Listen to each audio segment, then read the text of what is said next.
नमस्कार दर्शकों, union Public Service commission UPSC आपके लिए लाया है असिस्टेंट कमांडेंट्स की वैकेंसी। इसमें टोटल 300 से ज़्यादा वैकेंसीज हैं और इसमें आपकी एलिजिबिलिटी क्या चाहिए हम इस वीडियो में डिस्कस करने वाले हैं। हम जानेंगे कि इसमें आपका सिलेक्शन कैसे होगा, रिटन टेस्ट, पीईटी और भी बहुत सारी चीज़ें उससे रिलेटेड रहने वाली है, जैसे एग्जाम का स्कीम क्या रहने वाला है आपका और पीईटी में कौन से आपके पैरामीटर्स रहने वाले हैं और आपका फिजिकल स्टैंडर्ड भी हम जानेंगे कि क्या क्या रहने वाला है। ठीक है, ये चीज़ें हम जानेंगे, साथ में जानेंगे कि आपकी एज लिमिट क्या होगी और एलिजिबिलिटी तो डेफिनेटली देखने ही वाले हैं। तो सारी चीज़ें जो भी इस पोस्ट से रिलेटेड है सब कुछ हम डिस्कस करेंगे, आपका एप्लीकेशन प्रोसीजर सब कुछ जानेंगे। तो वीडियो का अंत तक देखिएगा। चलिए शुरू करते हैं। सबसे पहले हम जान लेते हैं कि इसमें आपको अप्लाई कैसे करना है। ऑनलाइन इसमें अप्लाई करना है, जिसके लिए ये लिंक दिया गया है। ठीक है, इस लिंक पे जाके आपको अप्लाई करना है और आपको ओटीआर करना है, वन टाइम रजिस्ट्रेशन। ठीक है, इसके लिए आपके ये सारे डॉक्यूमेंट्स ही मांगेंगे और डेट ऑफ बर्थ वगैरह सब कुछ एक्यूरेटली डालना, कुछ भी गलत मत डालना। अपने टेंथ में जो भी आपके डाटा है वही आपको डालने हैं। ठीक है, और बात करें कि इसमें आपकी लास्ट डेट क्या रहने वाली है, तो आपकी लास्ट डेट है 25 मार्च। ये तो आपकी करेक्शन की डेट है कि जब आप फॉर्म भर लेंगे उसके बाद आपको करेक्शन का मौका दिया जाएगा, तो मॉडिफिकेशन के लिए। ठीक है, तो ये आपको मॉडिफिकेशन की डेट है, लेकिन जो आपकी ये लास्ट डेट है भरने के लिए वो 25 मार्च है। ये देखिए, शाम के 6 बजे तक आप अप्लाई कर पाएंगे, रात के 12 बजे तक नहीं है, ध्यान रखिएगा। 6 बजे तक ही आप इसमें अप्लाई कर सकते हैं। अब इसमें एक चीज़ बता दें, मेन जो सबसे इंपॉर्टेंट है, शुरू में ही ऑब्जेक्टिव टाइप के जो क्वेश्चन होंगे आपके, ठीक है, उसमें आपकी पेनल्टी होगी। कितनी होगी ये देख लेते हैं। Candidate should note that there will be penalty negative marking for wrong answer mark by candidate in the objective type question paper. तो यहाँ पे इन्होंने नहीं बताया, आगे होगा तो आगे हम देख लेंगे। तो ये ध्यान जरूर रखिए कि नेगेटिव मार्किंग है तो अपने आंसर देख के टिक लगाइएगा। ठीक है, इसमें OMR बेस्ड आपका क्या होने वाला है, पेपर होने वाला है, ऑनलाइन नहीं होगा। ठीक, आगे बढ़ते हैं अब। और इसमें अब हम एलिजिबिलिटी तो जानते ही हैं, पहले इससे पहले देख लेते हैं कि वैकेंसीज टोटल कितनी है और किस आपके जो क्या कहते हैं फोर्स में कितनी वैकेंसीज है। मतलब ये आपकी सेंट्रल आर्म फोर्सेस की वैकेंसी है, पुलिस फोर्सेस की। तो उसमें देख लेते हैं कौन कौन सी आपकी फोर्सेस शामिल है। तो बीएसएफ में 24 वैकेंसी है, सीआरपीएफ में 204 है, सीआईएसएफ में 92 है यानी 92 और आईटीबीपी में 4 है, एसएसबी में 33 है। टोटल 357 वैकेंसीज है, बेहतरीन वैकेंसीज का नंबर है। आगे बढ़ते हैं। वैसे तो कमी रहता है कि कंपटीशन बहुत हाई है, लेकिन इतनी भी कमी आती है वैकेंसीज, आप जानते हैं। आगे चलते हैं और इसमें हम जानते हैं कि आपका इसमें एलिजिबिलिटी क्या है, वो सबसे ज़्यादा मेन रहने वाली है। एलिजिबिलिटी पर हम आ चुके हैं। तो ओके, हाँ, minimum educational qualification. A candidate should hold a bachelor's degree of a university incorporated by an act of the central या state legislature in India or other education institution established by an act of parliament or declared to be deemed as a university under section 3 of the University Grant Commission Act 1956 और possess an equivalent qualification। तो आपको इसमें सिर्फ graduate की degree चाहिए, आपको bachelors की degree आपके पास होनी चाहिए, किसी भी डिसिप्लिन में हो चल जाएगा, आप इसमें अप्लाई कर पाएंगे किसी भी डिसिप्लिन के साथ। ठीक है, वो रिकॉग्नाइज होनी चाहिए। सबसे पहली बात ये है आपकी कि अगर रिकॉग्नाइज नहीं है तो आप इसमें अप्लाई नहीं कर पाएंगे।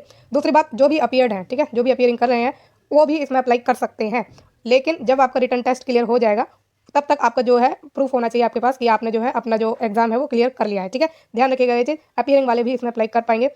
नोट 2 क्या दिया है, in exceptional cases the Union Public Service Commission में treat a candidate who does not have any of the foregoing qualification as qualified candidate provided that he she passed examination conducted by other institution the standard of which in the option of commission justifies is her admission to the examination। तो equivalent जैसे कोई degree है आपने किसी institute से की है but recognised है और वो इस ग्रेजुएशन के लेवल की है तो भी आप इसमें अप्लाई कर सकते हैं। कैंडिडेट पोजेसिंग प्रोफेशनल या टेक्निकल क्वालिफिकेशन वो भी इसमें आराम से अप्लाई कर सकते हैं। तो हर तरीके से इन्होंने कैंडिडेट को शामिल करने की कोशिश की है कि कोई भी बच्चा छूटे ना, अगर उन्होंने ग्रेजुएशन की या कोई इक्वलेंट की डिग्री ले रखी है, हर कोई इसमें अप्लाई कर पाएगा। ठीक है, तो सबसे अच्छी बात है। अब फीस की बात करें तो फीस में क्या है, candidate excepting female SC/ST candidate who are exempted from payment of fees are required to pay fee of 200 rupees either by remitting the money in the branch of State Bank of India और by using Visa, Master, UPI वगैरह वगैरह।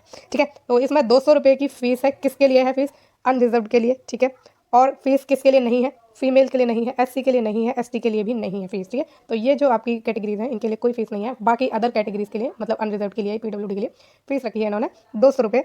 अब इसमें आप online ही fees भर सकते हैं। और बात करें कि इसमें जो आपका फीस भरने का लास्ट डेट मान लीजिए जो कि डीएक्टिवेट हो जाएगा, जो कैश से भरना चाहते हैं वो 24 मार्च को डीएक्टिवेट हो जाएगा। ठीक है, तो अगर ऑफलाइन भरनी है तो आप ये इस डेट तक भर सकते हैं। ठीक, आगे बढ़े आप। 25 मार्च तो देखो लास्ट डेट है ही। अब फीस अगर पे कर दी तो उसके बाद वो रिफंड नहीं की जाएगी। आगे बढ़े, हाउ टू अप्लाई का सेक्शन उन्होंने दिया हुआ है, मॉडिफिकेशन का दिया हुआ है। मॉडिफिकेशन की लास्ट डेट मैंने आपको बता ही दी है। ठीक है, तो सीधा चलते हैं और बढ़ते हैं अपने मेन पॉइंट्स की तरफ, जिसमें आपका जो एग्जामिनेशन की चीज़ें हैं, सिलेक्शन प्रोसेस है, वो सब हम डिस्कस करेंगे, जो कि ज़्यादातर रहता है। सर्विस फोर्स एलोकेशन वगैरह में बताया, मैंने आपको बता दिया। मेरिट वाइज आपको मिलेगी इसमें चीज़ें, तो जो भी आप चाहते हैं अपनी प्रेफरेंस देंगे, अपनी मेरिट के हिसाब से जो भी नंबर लाएंगे उस हिसाब से यूपीएससी आपको आपकी पोस्टिंग देगा। अब सिलेक्शन प्रोसेस पर आते हैं और स्कीम देखते हैं। ठीक है, जो आपका रिटर्न एग्जाम है वो 3 अगस्त को होगा। इन्होंने डेट आपको बता दी है, टेंटेटिव डेट है, बदल भी सकती है, पक्का नहीं कह सकते, लेकिन 3 अगस्त इन्होंने दे दी है। 3 अगस्त मान के चलिए आपका एग्जाम हो ही जाएगा। अब इसमें कौन कौन से पेपर शामिल है, पेपर 1 शामिल है और पेपर 2 शामिल है।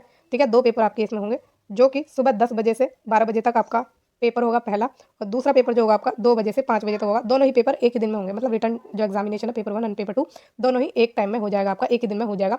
सुबह होगा और इवनिंग में होगा, जो कि टाइमिंग मैंने आपको बता दी। अब पेपर 1 में आपसे क्या पूछने वाले हैं, general ability and intelligence, 250 marks का पेपर होने वाला है। ऑब्जेक्टिव टाइप का पेपर होगा ये, और क्वेश्चन जो आएंगे आपको इंग्लिश और हिंदी में आएंगे, ठीक। दोनों में से किसी एक लैंग्वेज में आप अपना पेपर अटैम्प्ट कर सकते हैं। पेपर 2 की बात करें तो general studies, essay and comprehension आएगी 200 मार्क की, और जो आपको इसमें अलाउ किया जाएगा option of writing the essay component in English या हिंदी, दोनों में से एक आपको लैंग्वेज चूज करनी है, but the medium of precise writing comprehension component and other communication language skill will be English and only, ठीक है। तो जो भी आपकी कॉम्प्रीहेंशन है, अदर कम्युनिकेशन लैंग्वेज स्किल है, वो आपके इंग्लिश में ही होंगे, प्रिसाइज जो है राइटिंग वो भी आपकी इंग्लिश में ही होगी, ठीक है।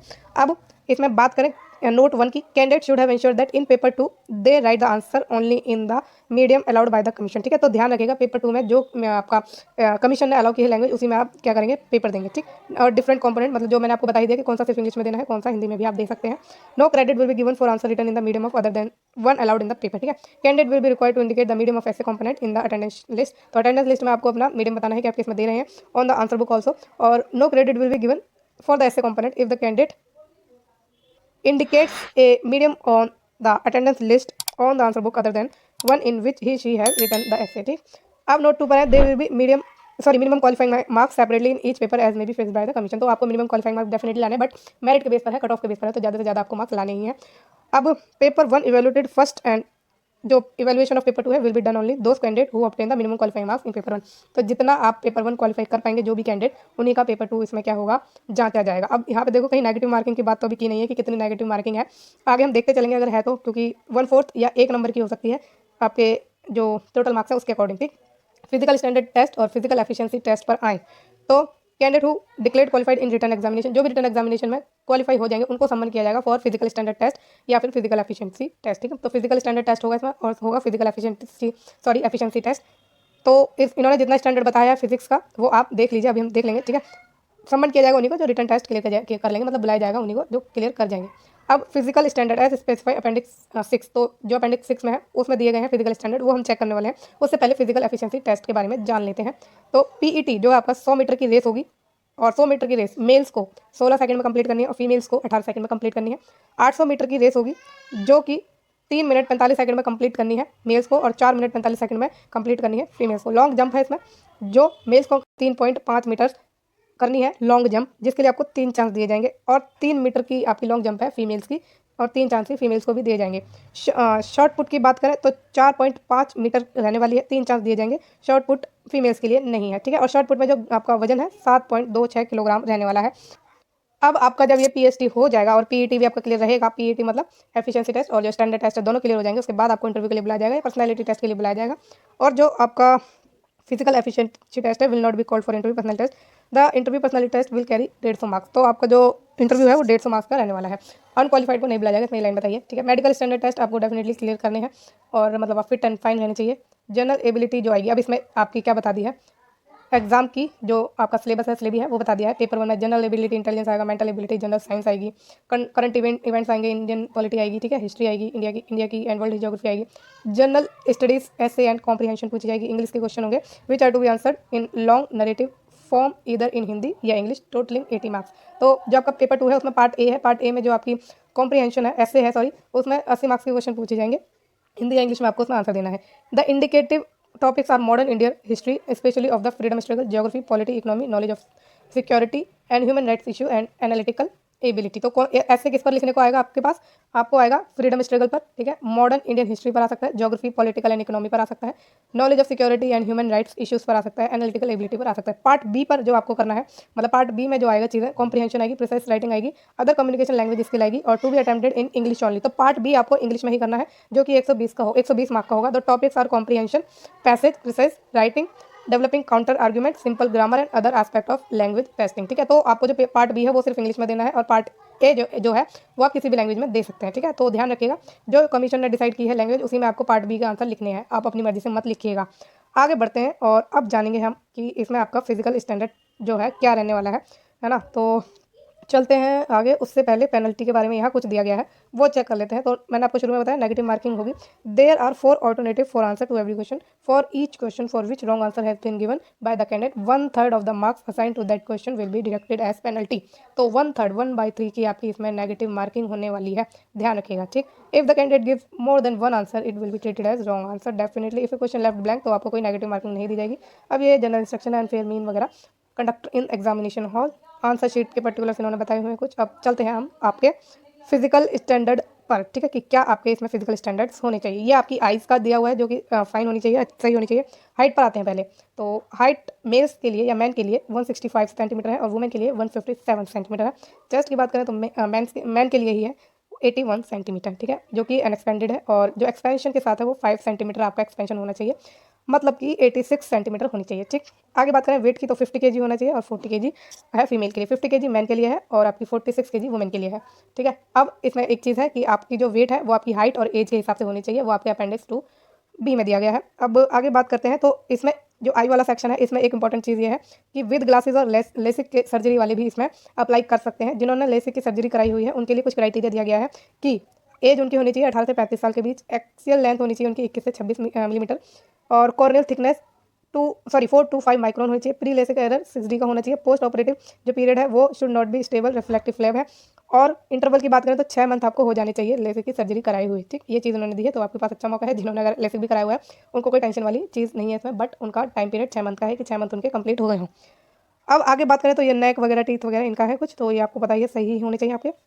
टैटू की बात कर लेते हैं यहाँ पे कि टैटू लोगों ने बनवाया हुआ होता है, तो जिन्होंने रिलीजियस सेंटिमेंट्स जो होते हैं, हमारी जो आर्मी है वो रिस्पेक्ट करती है, इन्होंने ये चीज़ लिखी है। तो जो भी टैटू डिपिक्ट करते हैं यानी दर्शाते हैं रिलीजियस सिंबल को या फिगर्स को और नाम को, उनको अलाउ करेगी इंडियन आर्मी, ठीक है। तो परमिटेड है इसमें टैटू वाले। लोकेशन की बात करें तो traditional side of the body like inner aspect of four arm but only left four arm. तो आपकी जो लेफ्ट फोर आर्म है उसी पर आपके टैटू अलाउड है क्योंकि वो नॉन सल्यूटिंग लिम्ब है, ठीक है, ध्यान रखिएगा। ये लेफ्ट वाले ही इसमें अप्लाई कर पाएंगे या उनको कोई दिक्कत नहीं होगी। अभी आपको देखो किलोग्राम और एज ग्रुप के हिसाब से आपकी वजन दिया गया है, तो आप इसमें चेक कर सकते हैं अपना कि आपकी एज कितनी है और आपका वजन कितना है और हाइट आपकी उसके हिसाब से कितनी है, मतलब आपका वजन कितना होना चाहिए आपकी हाइट और एज के हिसाब से, ठीक है। तो देख लीजिए अगर आपका जो वजन है वो ज़्यादा हो रहा है तो आप उसे कम करने में लग जाइए। ये आपका मेल्स के लिए है, ये मैन के लिए है, ठीक है, ये वाला, और ये आपका फीमेल के लिए है।